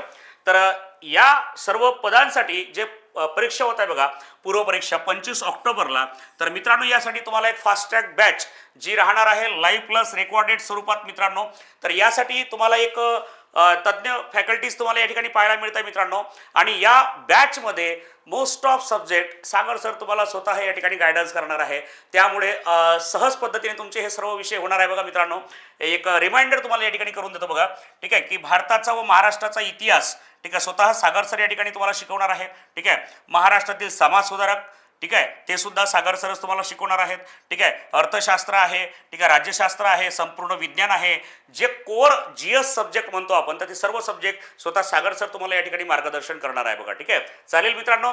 त्यानंतर बघा या ठिकाणी तुम्हाला दिसते आहे गणित आणि बुद्धिमत्ता, म्हणजे पेपरमध्ये सर्वात वेळ खाणारा जो सब्जेक्ट आहे तो म्हणजे या ठिकाणी गणित आणि बुद्धिमत्तेचा विषय. ठीक आहे, अतिशय साध्या पद्धतीने तुम्हाला या ठिकाणी सचिन सरांच्या माध्यमातून तुम्हाला या ठिकाणी पाहायला मिळणार आहे मित्रांनो. ठीक आहे, लगेच बघा या ठिकाणी तुम्हाला पाहायला मिळते की महाराष्ट्र भूगोल ठीक आहे म्हणजे जिओग्राफी सब्जेक्टवर जे 7 ते 8 प्रश्न तुम्हाला परीक्षेमध्ये पाहायला मिळतात, तर तो सब्जेक्ट तुम्हाला या ठिकाणी शिकवणार आहेत सुजय सर स्वतः. ठीक आहे, त्यानंतर बघा आणखी चालू घडामोडी जो विषय तुम्हाला पाहायला मिळतो मित्रांनो, तो विषय सुद्धा सुजय सर स्वतः तुम्हाला या ठिकाणी गायडन्स करणार आहे. आणि बघा एक छोटासा भाग या ठिकाणी तुम्हाला पाहायला मिळतो भारताचा भूगोल. ठीक आहे, परंतु कधी कधी पूर्व परीक्षेमध्ये तुम्हाला जिओग्राफीमध्ये जवळपास 4-5 प्रश्नापर्यंत तुम्हाला भारताचा भूगोल विचारला जातो. तर तुम्हाला तो स्वतः मी या ठिकाणी गायडन्स करणार आहो बघा बॅचमध्ये, आणि यूट्यूबला सुद्धा तुम्हाला या ठिकाणी स्वतः गायडन्स करत आहो मित्रांनो. ठीक आहे, चालेल मित्रांनो. तर बघा या ठिकाणी ही बॅच सुरू झालेली आहे बघा 1 ऑगस्ट पासून. मित्रांनो सर्वांनी लक्ष द्यायचं व्यवस्थित, 1 ऑगस्ट पासून बॅच सुरू झालेली आहे. तर ज्या विद्यार्थ्यांनी अजूनही जॉईन केलं नसेल त्यांनी जॉईन करायचं आहे, नाहीतर नुकसान होईल बघा मित्रांनो. कारण तलाठीची जे आपण पाहतो पोस्ट, जवळपास 3 वर्षांपासून, कारण ऑगस्ट 2023 मध्ये ही जागा निघाली होती, बरोबर आहे, तेव्हापासून आतापर्यंत जागा निघाल्या नाहीत. तेव्हा 4,500 जागा निघाल्या होत्या बघा मित्रांनो, ठीक आहे ना. किती? 4,500 जागा होत्या, बरोबर आहे, 2023 मध्ये. ते परीक्षा सरळ सेवेमध्ये होती. आता ही परीक्षा कशामध्ये? कंबाईन ग्रुप सी मध्ये टाकलेली आहे बघा. MPSC सध्या परीक्षा घेत आहे, ठीक आहे. आणि MPSC मध्ये कशा प्रकारचं पॅटर्न किंवा टीचिंग, ठीक आहे, तर हे सर्व तुम्हाला या ठिकाणी अत्यंत चांगल्या पद्धतीने गायडन्स या बॅचमध्ये होणार आहे बघा मित्रांनो, ठीक आहे. चालेल, तर सर्वांनी लवकरात लवकर ही बॅच जॉईन करायची आहे मित्रांनो, ठीक आहे. आणि ही बॅच जॉईन करण्यासाठी तुम्हाला बघा तुम्हाला डिस्क्रिप्शनमध्ये इन्फॉर्मेशन दिलेली आहे, कॉन्टॅक्ट नंबर दिलेली आहे, ॲप्लिकेशनची लिंक दिलेली आहे, ठीक आहे. तुम्हाला काही अडचण असेल तर कॉल करून तुम्ही विचारू शकता बघा, ठीक आहे. चालेल, नेक्स्ट बघा, नंतरचा प्रश्न बघूया. चला पहा बघा, अत्यंत छान आणि बघा सुटसुटीत असा प्रश्न तुम्हाला दिसतो आहे. अत्यंत बेसिक माहिती या ठिकाणी विचारलेली आहे बघा.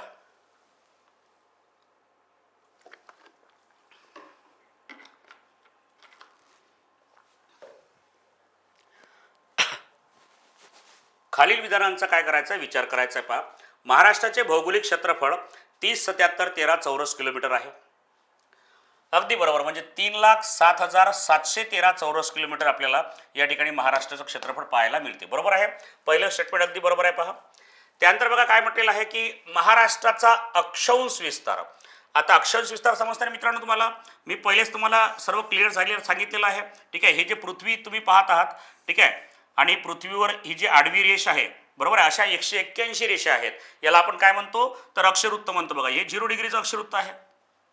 यामुळे उत्तर गोलार्ध आणि दक्षिण गोलार्ध असे 2 गोलार्ध आपल्याला पृथ्वीवर पाहायला मिळतात, बरोबर. त्यानंतर बघा ओके, आणि हे जे उभ्या रेषा आहेत अशा एकूण 360 उभ्या रेषा आहेत, ठीक आहे. येत्या लक्षात, याने पुन्हा पृथ्वीचे 2 गोलार्ध झाले. याला पूर्व गोलार्ध म्हणतात, याला पश्चिम गोलार्ध म्हणतात, बरोबर आहे. आणि आपला भारत या ठिकाणी बघा अशा पद्धतीने तुम्हाला स्थित दिसतो बघा, ठीक आहे. आणि या भारतामध्ये इथं आहे बघा महाराष्ट्र, बरोबर आहे. येत्या लक्षात, म्हणजे भारत आणि महाराष्ट्र हा अक्षवृत्तानुसार बघा काय म्हटलेलं आहे, अक्षवृत्तानुसार कुठं आहे, उत्तर गोलार्धात. आणि हे जे उभी रेष आहे तर रेखावृत्तानुसार कशामध्ये आहे तर पूर्व गोलार्धामध्ये आहे बघा. कुठे आहे? पूर्व गोलार्धामध्ये रेखावृत्तानुसार. आणि अक्षवृत्तानुसार कुठे आहे तर उत्तर गोलार्धात. चेक करूया बघा. महाराष्ट्राचा अक्षांश विस्तार 72 अंश पूर्व म्हटलेला आहे, बरोबर आहे. मला एक सांगा, अक्षांश विस्तार विचारला ना, अक्षांश विस्तार जर म्हटलं तर अक्षांशानुसार आपण उत्तर गोलार्धात आहे, मग इथं पूर्व चालेल का? नाही मित्रांनो. बघा इथंच आपल्याला पेपरमध्ये फसवतात, बरोबर आहे, ठीक आहे. आणि त्यांनी आकडेवारी सुद्धा चुकीची दिलेली आहे बघा, ठीक आहे. कारण या विषुवृत्तापासून भारत हा किती आहे 8°43 उत्तर. बघा काय म्हटलेलं आहे, भारत कुठे आहे 8°43 उत्तर, ठीक आहे, इथपर्यंत आहे. त्यांनी महाराष्ट्राचं विचारलं बघा, तर मग इथं महाराष्ट्राचं आपल्याला असलं पाहिजे बघा, ठीक आहे, 15°44. बघा इथं काय पाहिजे होतं, अक्षांश विस्तार किती आहे महाराष्ट्राचा बघा 15°44 उत्तर, ठीक आहे. येत्या लक्षात 15°44 उत्तर ते 22°6 ठीक आहे उत्तर अक्षांश. येऊन लक्षात मित्रांनो, 15°44 ते 22°6 उत्तर अक्षांश एवढं काय आहे मित्रांनो, तर आपलं अक्षांश विस्तार आहे महाराष्ट्राचा. यांनी उलटाच करून टाकला कार्यक्रम बघा. 72°6 आणि 80°9 हे आहे रेखांश विस्तार महाराष्ट्राचा, ठीक आहे. त्यामुळे हे दुसरं स्टेटमेंट काय होतं चुकत आहे. महाराष्ट्राचा अक्षांश विस्तार बघा लक्षात ठेवायचा आहे 15°44 ते 22°6 उत्तर अक्षांश. हा झाला अक्षवृत्ती विस्तार. रेखावृत्ती विस्तार म्हटलं तर यांनी दिलेला आहे इथं बघा 72°6 पूर्व ते 80°9 पूर्व. हा झाला रेखांश विस्तार. मग एकतर इथं शब्द काय पाहिजे होता आपल्याला, रेखांश पाहिजे होता बघा, त्यांनी अक्षांश म्हटलं. इथं लक्षात ठेवावं लागते परीक्षेमध्ये, ठीक आहे. त्यानंतर पहा, महाराष्ट्राने भारताचा सुमारे 9.36% भाग व्यापला आहे म्हणते बघा. किती आहे तर 9.36% भाग व्यापलेला आहे, बरोबर आहे. म्हणजे जवळपास 1/10 भाग महाराष्ट्राने भारताचा व्यापलेला आहे. जसं भारताचं एकूण क्षेत्रफळ किती आहे 32,87,263 चौरस किलोमीटर, बरोबर आहे. महाराष्ट्र क्षेत्रफळ किती आहे तर 30,77,13 बरोबर आहे. 3,07,713 इथं 32,77,263. मग 3 लाखाने 32 लाखाला जर भाग दिला तर 3 × 30 म्हणजे 1/10 भाग, बरोबर आहे. तर अगदी बरोबर आहे, 9.36% भाग व्यापलेला आहे, हे बरोबर आहे बघा. म्हणजे यानुसार जर पाहिलं अ आणि क काय येत आहे बघा, तर अ आणि क हे दोन्ही स्टेटमेंट काय आहे या ठिकाणी अगदी बरोबर आहे, राईट स्टेटमेंट आहे बघा. ठीक आहे, चालेल, क्लिअर. ओके, नेक्स्ट क्वेश्चन बघा. कन्सेप्ट लक्षात ठेवा चला.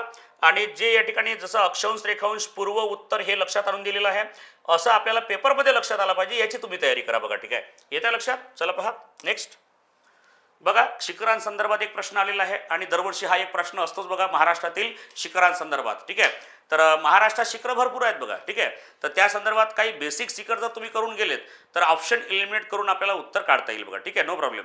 तर बघा छोटासा प्रश्न आहे, सहज येईल बघा तुम्हाला.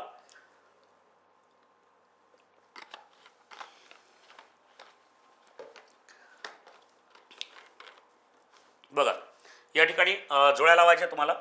कळसुबाई महाराष्ट्रातील सर्वात उंच शिखर कोणतं आहे? कळसुबाई. कुठे येते? अहिल्यानगरमध्ये, तालुका अकोले या ठिकाणी. किती येते? 1646. अला 2 बघा, अला 2 इथे आहे, अला 2 इथे आहे. मग डायरेक्ट 3 आणि 4 कट करायचं. डायरेक्ट ऑप्शन एलिमिनेट करता आले पाहिजे मित्रांनो. याच्यावर जास्तीत जास्त काम करायचं आहे आपल्याला, कारण परीक्षेमध्ये एकदम 100ही प्रश्न बरोबर आहे तुम्हाला वेळेतच होईल असं नाही. त्यामुळे स्मार्ट ट्रिक बरोबर आहे. ठीक आहे, आणि छान अभ्यास असेल तर तुमचा चांगल्या पद्धतीने पेपर सॉल्व्ह होईल बघा. ठीक आहे, पण ट्रिक तुमच्यासोबत लागेल बघा मित्रांनो. ठीक आहे, चालेल. तर झालं, 2 ऑप्शन आहे, 2 पैकी तुमचं उत्तर आहे बघा, सरळ सरळ. आता इथं बघा हे ऑप्शन सारखं चालेलं आहे. बला एक आहे म्हणते, साल्लेर हे महाराष्ट्रातील दुसऱ्या क्रमांकाचं शिखर आहे नाशिक जिल्ह्यामध्ये. किती आहे? 1567 मीटर. ओके, त्यानंतर बघा कसामी, बघा ट्रिक आहे त्याची, कसामी हसतो अत्यंत विचित्र. बरोबर आहे. एवढं जरी करून गेलो ना आपण मित्रांनो, बघा जसं काय म्हटलेलं आहे पहा, ट्रिक आहे बघा मित्रांनो, कसामी हसतो अत्यंत विचित्र. बघा कसामी हसतो अत्यंत विचित्र. बघा काय म्हटलेलं आहे पहा, तर क म्हटलं तर काय येते? क म्हटलं तर कळसुबाई, कळसुबाई बरोबर आहे. ठीक आहे, त्यानंतर बघा स म्हटलं तर साल्हेर. ठीक आहे, स म्हटलं तर काय येणार आहे? साल्हेर. म म्हटलं तर महाबळेश्वर, महाबळेश्वर. येऊन लक्षात बघा सर्वांच्या. ठीक आहे, ह म्हटलं तर हरिश्चंद्रगड, हरिश्चंद्र, हरिश्चंद्रगड. येतं लक्षात. स म्हटलं तर सप्तशृंगी. बघा सर्वांनी लक्ष द्या बरं व्यवस्थित. ठीक आहे, सप्तशृंगी, सप्तशृंगी. त्यानंतर तो म्हटलं तर तोरणा किल्ला, शिवाजी महाराजांनी जिंकलेला पहिला किल्ला. ठीक आहे, अ म्हटलं तर अस्तंभा, अस्तंभा. यस बरोबर आहे, अगदी बरोबर आहे बघा, अस्तंभा, अस्तंभा, अस्तंभा शिखर. यस. त्यानंतर त्र्य म्हटलं तर त्र्यंबकेश्वर, त्र्यंबकेश्वर. क्लिअर. त्यानंतर बघा त म्हटलं तर तौला, तौला. बरोबर आहे. वी म्हटलं तर काय घ्यायचं आहे? वैराट. काय घ्यायचं आहे? वैराट. बरोबर आहे. ची म्हटलं तर चिखलदरा, चिखलदरा. बघा चिखलदरा, सध्या खूप गर्दी आहे बघा चिखलदऱ्याला. ठीक आहे, तुम्ही जाऊ शकता, थंड हवेचं ठिकाण आहे विदर्भामधलं. आता हा जो त्र आहे, हा त्र थोडा सायलेंट करायचा. या ठिकाणी घ्यायचं हनुमान. काय घ्यायचं आहे? हनुमान धुळे. बरोबर आहे. Yes, clear. तर बघा एक कसामी हसतो अत्यंत विचित्र अशा प्रकारचा हा छोटासा कोड आहे महाराष्ट्रातील शिखरांसंदर्भात बघा. ठीक आहे, आता तुम्ही म्हणाल सर याच्या व्यतिरिक्त तर खूप सारे शिखर आहेत सर. बरोबर आहे, मग एवढ्या याच्यामध्ये येईल का? बघा मित्रांनो काय असते की जेव्हा प्रश्न विचारला जातो, ठीक आहे, तर तुम्हाला जर ह्या बेसिक शिखर माहीत असलेत ना, ठीक आहे, तर यापैकी 3 शिखर तुम्हाला ऑप्शनमध्ये येतात आणि जे चौथं असते ते आपलं उत्तर असते बघा. म्हणजे असं समजा की महाराष्ट्रातलं जे शिखर या ट्रिकमध्ये आलं नाही आणि त्याच्यावरच प्रश्न पडला तर मित्रांनो ऑप्शन आपल्याला 4 असतात. मग इतर शिखर जे आहे ते तुम्हाला माहीत असतात. बरोबर आहे. येतं लक्षात. जसं आता आपण पाहिलं कळसुबाई जर म्हटलं तर कुठे येते? अहमदनगर म्हणजे अहिल्यानगर. बरोबर. साल्हेर म्हटलं तर नाशिक जिल्ह्यामध्ये, महाबळेश्वर सातारा, हरिश्चंद्रगड पुणे, सप्तशृंगी नाशिक, तोरणा पुणे, अस्तंभा, अस्तंभा म्हटलं तर कुठे येते? नंदुरबार. बरोबर आहे. त्र्यंबकेश्वर नाशिक, तौला, तौला या ठिकाणी बघा नाशिक जिल्ह्यामध्ये. ठीक आहे, वैराट अमरावती, चिखलदरा अमरावती, हनुमान धुळ्यामध्ये. बरोबर आहे. हे आपल्याला जिल्हे माहीत असले पाहिजे बघा. ठीक आहे, त्यानंतर बघा Kalsubai 1646 metre, Salher 1567 metre, Mahabaleshwar 1438 metre. बरोबर आहे. हरिश्चंद्रगड 1424 मीटर. बघा काय म्हटलं आहे? हरिश्चंद्रगड 1424 मीटर, आता सांगितलं मी तुम्हाला, ठीक आहे. Kalsubai 1646 metre, Salher 1567 metre, Mahabaleshwar 1438 metre. येऊन आलं लक्षात सर्वांच्या, ठीक आहे. म्हणजे बघा आता 1400 झालं. सप्तशृंगी जर म्हटलं तर 1416 मीटर, ठीक आहे. तोरणा म्हटलं तर 1404 मीटर, अस्तंबा म्हटलं तर 1325 मीटर, ठीक आहे. अस्तंबा 1300, त्र्यंबकेश्वर म्हटलं तर 1304 मीटर, तौला म्हटलं तर 1231 मीटर, वैराट म्हटलं तर बघा या ठिकाणी लक्षात ठेवायचं, वैराट 1177 मीटर, चिखलदरा 1115 मीटर, हनुमान म्हटलं तर 1067 मीटर. बरोबर आहे. तर मीटर, जिल्हा आणि उंची तेवढं माहीत असलं पाहिजे बघा, ठीक आहे. म्हणजे मीटरमध्ये उंची माहीत असली पाहिजे, जिल्हा माहीत असला पाहिजे, शिखराचं नाव माहीत असलं पाहिजे. बेसिक एवढे शिखर जर माहीत असेल तर इतर कोणताही प्रश्न आला तर मग या माध्यमातून आपण सॉल्व्ह करू शकतो बघा, ठीक आहे. क्लिअर मित्रांनो? बघा येऊन सर्वांच्या लक्षात बघा मित्रांनो. ओके, चला पहा ते जोड्या इथं लावलेल्या आहेत. काय पाहिजे आपल्याला? 2 1 इथपर्यंत झालं. महाबळेश्वर म्हटलं तर 3 1438, हरिश्चंद्रगड म्हटलं तर 1424. क्लिअर? ऑप्शन नंबर काय येणार आहे? 1 मध्ये, ठीक आहे. थोडं काय आहे बघा, तर कन्सेप्ट तर क्लिअर लागेलच, सोबत काही फॅक्च्युअल डेटासुद्धा तुमचा पाठांतर लागेल, ठीक आहे. कारण फॅक्च्युअल जेव्हा वन लाईनर प्रश्न पडतो, ठीक आहे, किंवा स्टेटमेंटमध्ये सुद्धा काही फॅक्च्युअल डेटा आपल्याला विचारतात, तर तेवढं एक मेमोराईज करून आपल्याला परीक्षेला जायचं असते बघा, ठीक आहे. चालेल. नेक्स्ट नंतरचा प्रश्न बघूया. बघा, महाराष्ट्रातील खालील खाड्यांचा दक्षिणेकडून उत्तरेकडे क्रम लावा म्हणते बघा. खाड्यांचा दक्षिणेकडून उत्तरेकडे क्रम लावा. बघा पुन्हा या ठिकाणी महाराष्ट्र आला बघा मित्रांनो. आता खाड्या म्हटलं तर आपल्याला काय पाहिजे? बस जास्तीत जास्त काय पाहिजे? कोकण पाहिजे. जास्त पूर्ण महाराष्ट्र आपण काढणार नाही बघा मित्रांनो, ठीक आहे. तुम्ही म्हणसाल सर प्रत्येक प्रश्नाला तुम्ही महाराष्ट्रच काढता राजो, ठीक आहे. बघा हा झाला महाराष्ट्र आणि हा झाला सह्याद्री पर्वत, बस संपला विषय. आणि इथं जो आहे तर हा झाला छोटासा आपला अरबी समुद्र. बघा हा काय आपला अरबी समुद्र. मित्रांनो खाडी म्हणजे काय बघा, येऊन आलं का लक्षात? म्हणजे एक नवीनच कन्सेप्ट आपल्याला पाहायला मिळते बघा. डेली तुम्हाला यूट्यूबच्या माध्यमातून या ठिकाणी नवीन कन्सेप्ट पाहायला मिळते, ठीक आहे. खाडी कशाला म्हणतात मित्रांनो? एकाच सेकंदामध्ये क्लिअर करू बघा, ठीक आहे. म्हणजे हे झाला समुद्र, हे झाली समुद्राची लाट, हा झाला समुद्र मित्रांनो, बरोबर आहे. क्लिअर? आणि बघा या ठिकाणी दिसेल तुम्हाला हे झाली समजा जमीन, असं पकडा, बरोबर आहे, ठीक आहे. आता बघा या ठिकाणी मी तुम्हाला क्लिअर सांगतो बघा खाडी कशाला म्हणतात मित्रांनो. 2 मिनिटं लक्ष द्या, ठीक आहे. आता बघा की हे झालं समुद्र कुठं येत आहे? किनाऱ्यावर येत आहे, बरोबर आहे. हे जमीन आहे ना, हे जे पिवळ्या रंगाची लाईन दिसते तुम्हाला हे जमीन आहे. आणि या समुद्राच्या लाटा अशा प्रकारे कुठे येतात? किनाऱ्यावर येतात, अशा प्रकारे किनाऱ्यावर येतात. झालं इथपर्यंत? आल्या इथपर्यंत? ओके. त्यानंतर बघा की मग जेव्हा नदी हे समुद्राला भेटण्यासाठी येते बघा, ठीक आहे. नदी जेव्हा समुद्राला भेटण्यासाठी येते तर काय होते बघा, येत्या लक्षात. नदीचं पाणी कसं असते मित्रांनो? गोड. बघा कसं असते? गोड. आणि समुद्राचं पाणी कसं असते? खारं. समुद्राचं पाणी कसं असते? खारं, बरोबर आहे. बघा काय म्हटलं आहे, समुद्राला 2 गोष्टी आहेत बघा, जसं भरती, ठीक आहे. म्हणजे समुद्राचं पाणी किनाऱ्यापर्यंत येत असेल तर त्याला भरती म्हणतात, आणि किनाऱ्यापासून परत येत असेल तर त्याला ओहोटी असं म्हणतात बघा. काय म्हणतात त्याला? ओहोटी असं म्हणतात. क्लिअर? ठीक आहे. मग समुद्राच्या भरतीचं पाणी बघा काय म्हटलेलं आहे, समुद्राच्या भरतीचं पाणी नदीच्या मुखात जोपर्यंत आतमध्ये शिरते, बघा येतं लक्षात. म्हणजे ही एक वाहत येत आहे नदी, बरोबर आहे, आणि हे आहे समुद्राची लाट, बरोबर आहे, येतं लक्षात. समुद्राच्या भरतीचे पाणी नदीच्या मुखात जोपर्यंत आतमध्ये शिरते तर त्या भागाला काय म्हणतात मित्रांनो? तर त्याला म्हणतात बघा खाडी, ठीक आहे. बघा एकदम सिंपल कन्सेप्ट आहे. समुद्राच्या भरतीचे पाणी नदीच्या मुखात जोपर्यंत आतमध्ये शिरते त्याला काय म्हणायचं? खाडी असं म्हणायचं. चला क्लिअर? तर अशा महाराष्ट्रामध्ये जवळपास आपण पाहतो की कोकण किनारपट्टीमध्ये जवळपास 39+ नद्या आपल्याला पाहायला मिळतात, बरोबर आहे. प्रत्येक नदीवर खाडी आहे असं नाही आहे, ठीक आहे. म्हणजे मोस्ट ऑफ खाड्या आपण या ठिकाणी पाहू शकतो जवळपास, ठीक आहे. म्हणजे 20 ते 25 महत्त्वाच्या खाड्या या ठिकाणी आहेत आणि वेगवेगळ्या पद्धतीने ते विचारतात बघा. परंतु परीक्षेमध्ये 10 ते 12 खाड्या अशा आहेत ज्या पुन्हा विचारलेल्या आहेत, ठीक आहे. तर पहिले प्रश्न सॉल्व्ह करून घेऊ बघा मित्रांनो. पहिले एक लक्षात ठेवायचं बघा, सर्वात उत्तरेकडे कोणती नदी आहे बघा? दमनगंगा नदी. बघा कोणती नदी येते? दमनगंगा नदी. बघा लक्षात ठेवायचं, दमनगंगा नदी. येऊन आलं लक्षात बघा. कोणती नदी आहे? दमनगंगा, बरोबर आहे. दमनगंगा नदीवर कोणती? डहाणूची खाडी. बघा कोणती खाडी आहे? डहाणूची खाडी. बघा दमनगंगा नदीवर कोणती खाडी घ्यायची आहे? डहाणूची खाडी. नंतर मग तानसा वैतरणा नदीवर, बरोबर आहे, दातीवारची खाडी, बरोबर आहे. तर मग धीरे धीरे धीरे उत्तरेकडून दक्षिणेकडे येतो आपण. आणि सर्वात दक्षिणेकडे कोणती खाडी आहे बघा, तर एक बघा तेरेखोल नदीवर तेरेखोलचीच खाडी आहे बघा मित्रांनो. म्हणजे सर्वात दक्षिणेकडे कोणती नदी, तेरेखोल. ठीक आहे. बघा एकदा प्रश्न विचारला होता कंबाईन पूर्व परीक्षेला. ठीक आहे, 2 मिनिटं लक्ष द्या व्यवस्थित. बघा प्रश्न कसा विचारला होता की कोकण किनारपट्टीची उत्तर सीमा व दक्षिण सीमा कोणत्या 2 नद्यांनी निश्चित केलेली आहे.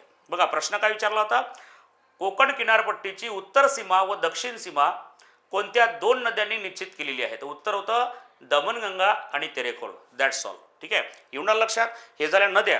आता बघा काय म्हटलेलं आहे, तेरेखोल नदी सर्वात दक्षिणेकडे आहे. आणि प्रश्न काय विचारला, दक्षिणेकडून उत्तरेकडे, म्हणजे खालून वर जायचं आहे बघा आपल्याला आता. ठीक आहे, मग सर्वात दक्षिणेकडे काय पाहिजे आपल्याला, तेरेखोल. मग बघा तेरेखोल तेरेखोल तेरेखोल, दाभोळ चालते का, नाही. लगेच ऑप्शन इलिमिनेट करायचं बघा. ठीक आहे, सर्वात दक्षिणेकडे कोणती नदी, तेरेखोल नदी. ठीक आहे, त्याच्यानंतर बघा काय म्हटलेलं आहे, आता बघा काय म्हटलं आहे, तेरेखोल नंतर राजापूर म्हटलेलं आहे. रॉंग. बघा या ठिकाणी येणारच नाही बघा, राजापूर येईल का मित्रांनो, नाही. तर याला रॉंग करायचं, कारण राजापूरची जे खाडी आहे हे येते रायगड जिल्ह्यामध्ये. आपण सध्या कुठं, सिंधुदुर्ग, नंतर रत्नागिरी येणार, नंतर रायगड येणार. डायरेक्ट रायगड येईल का, नाही. त्यामुळे पहिला ऑप्शन पुन्हा कट केला आपण बघा.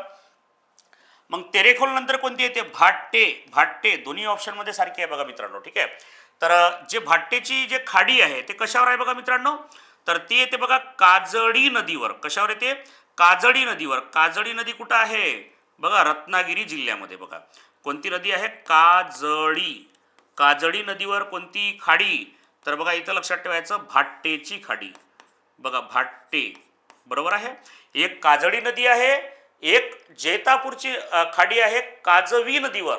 बघा काजवी, काजळी, काजवी म्हटलं तर जैतापूरची खाडी, बरोबर आहे. आणि काजळी म्हटलं तर बघा भाट्टेची खाडी. येऊन आलं लक्षात. ठीक आहे, झालं इथपर्यंत. मग आता दाभोळ पाहिजे की राजापूर पाहिजे, मी तुम्हाला आताच सांगितलं राजापूर कुठं येते, रायगडमध्ये येते, बरोबर आहे. आणि दाभोळची खाडी रत्नागिरीमध्ये येते.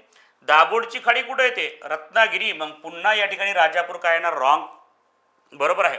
आता दाभोळची खाडी कुठे येते, वशिष्ठी नदीवर. बघा कोणत्या नदीवर येते, वशिष्ठी नदी. बघा कोणती नदी आहे, वशिष्ठी नदी. वशिष्ठी नदीवर कोणती खाडी येते, तर दाभोळची खाडी. बघा मित्रांनो दाभोळ, दाभोळची खाडी कशामध्ये, वशिष्ठी नदीमध्ये. बघा मित्रांनो येऊन आले लक्षात, स्टेप बाय स्टेप सर्व. ठीक आहे, आणि त्याच्यानंतर मग आता काय येणार, राजापूरची खाडी. तर राजापूरची खाडी कुठं, रायगड जिल्ह्यामध्ये. राजापूर, राजापूर, यस राजापूर. ठीक आहे, राजापूरची खाडी कुठे येते, तर अर्जुना नदीवर येते. बघा मित्रांनो कुठे येते, अर्जुना नदीवर. ठीक आहे, अर्जुना नदी, अर्जुना नदी. क्लिअर, एवढं लक्षात सर्वांच्या मित्रांनो.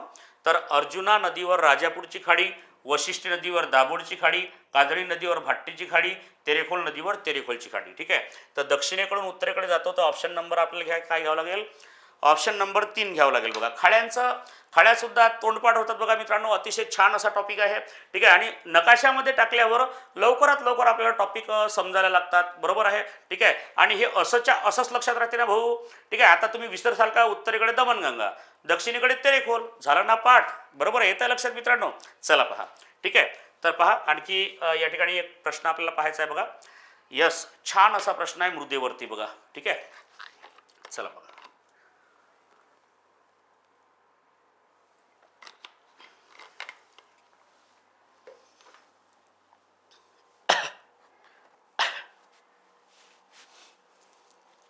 चला बघा मित्रांनो, तर बघा काय म्हटलेलं आहे, खालील विधाने वाचायची आहे. जांभी मृदा प्रामुख्याने रत्नागिरी आणि सिंधुदुर्ग जिल्ह्यामध्ये आहे म्हणते. बघा मित्रांनो, कालचं जर लेक्चर तुम्ही पाहिलं असेल, कालचं म्हटल्यापेक्षा बघा लास्ट सेशन जर तुम्ही पाहिलं असेल, ठीक आहे, म्हणजे जवळपास चौथा भाग तुम्ही पाहिला असेल, त्यामध्ये मी मृदे संदर्भात सांगितलेले आहे. जे विद्यार्थी आज पहिल्यांदा या ठिकाणी सेशन बघत आहे बघा जिओग्राफीचं, ठीक आहे, त्यांनी पार्ट 1, पार्ट 2, पार्ट 3, पार्ट 4 हे पहिले बघून घ्या मित्रांनो.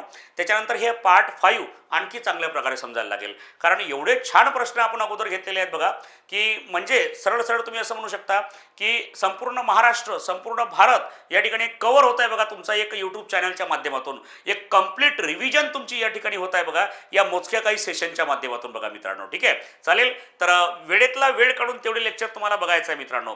आणि आता जे हे लेक्चर आपण पाहत आहोत, जर तुम्हाला खरंच आवडत असेल, ठीक आहे. तर तुमच्या मित्रांना, अभ्यास करणाऱ्या, स्पर्धा परीक्षेचा अभ्यास करणाऱ्या मित्रांना नक्की आठवणीनं शेअर करायचं आहे बघा मित्रांनो. ठीक आहे, चालेल. आणि तुमचे काही डाऊट असेल तर कमेंटमध्ये तुम्ही सांगू शकता बघा. ठीक आहे, चला बघा. जांभी मृदा प्रामुख्याने कुठे? रत्नागिरी आणि सिंधुदुर्ग जिल्ह्यामध्ये म्हटलेलं आहे. ठीक आहे, रत्नागिरी सिंधुदुर्ग जिल्ह्यामध्ये.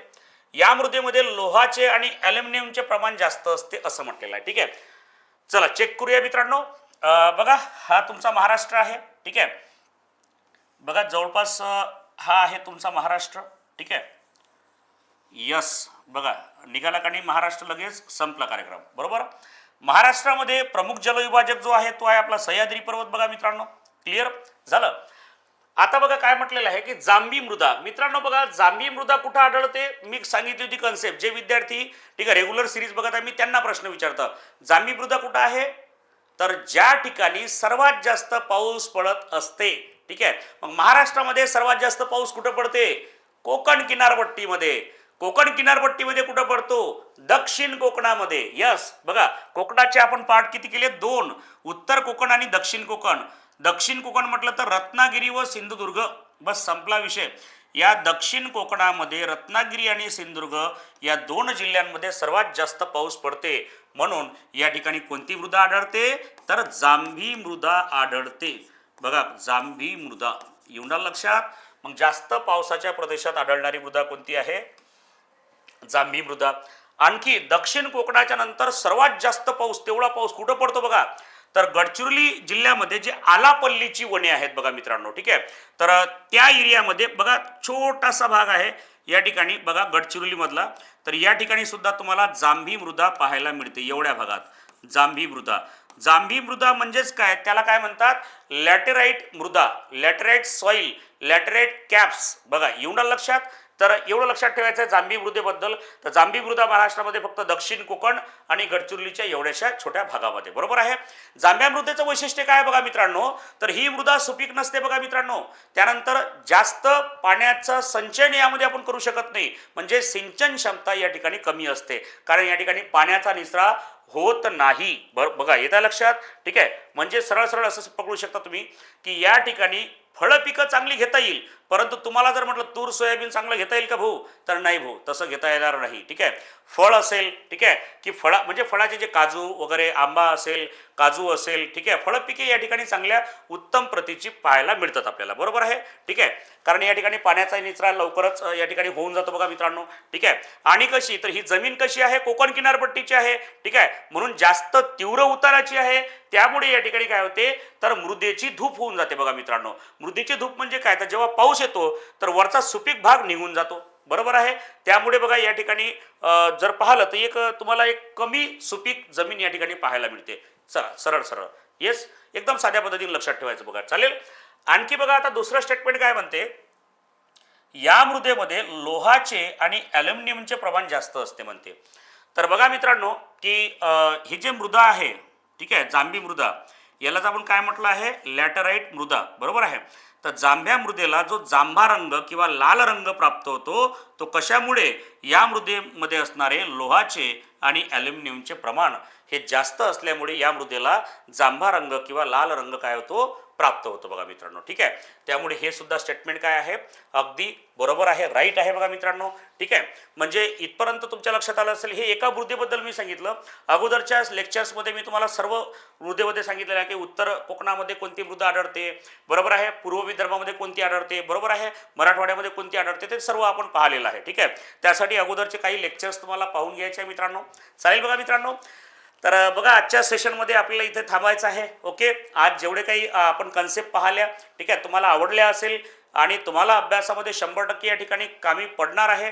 त्यामुळे जसं रेल्वेचे झोन आहे, ठीक आहे, तर तुम्हाला मी तो स्क्रीनशॉट काढून ठेवायला सांगितला होता. ठीक आहे, तो तेव्हाच तुमच्याकडून पाठांतर करून घेतला होता बघा. ठीक आहे, तर अशा पद्धतीचं एक बघा एक लेक्चर आजचं लेक्चर जे आहे तर तुम्हाला परीक्षेसाठी अत्यंत महत्त्वाचं ठरणार आहे.